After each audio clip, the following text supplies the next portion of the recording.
From this figure, you have to calculate the how many rays in this figure.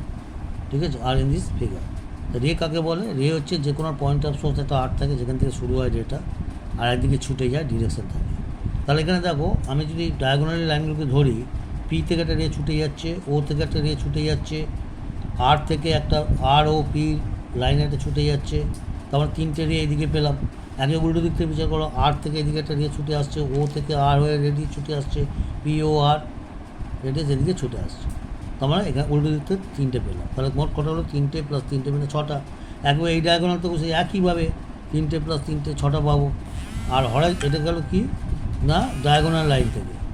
R horizontal line থেকে কী করে পাবো? Horizontal লাইনে দেখো, horizontal line বিচার করো, কিউ থেকে কি একটা রে চলে যাচ্ছে, পি থেকে পি কিউ একটা রে চলে যাচ্ছে।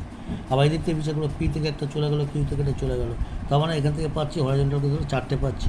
একইভাবে আরেকটা হরাইজন্টাল লাইন এসে যদি ধরে নেওয়া হয় এখানে পয়েন্ট অফ সোর্স এগুলো, তবে সেখানেও আমরা চারটে রে পাবো। অ্যাড করলে হবে 20, 20খানা রে। হরাইজন্টালি পাচ্ছি 8টা, ডায়াগোনালি পাচ্ছি 12টা। তাহলে number of rays will be 20। Thank you.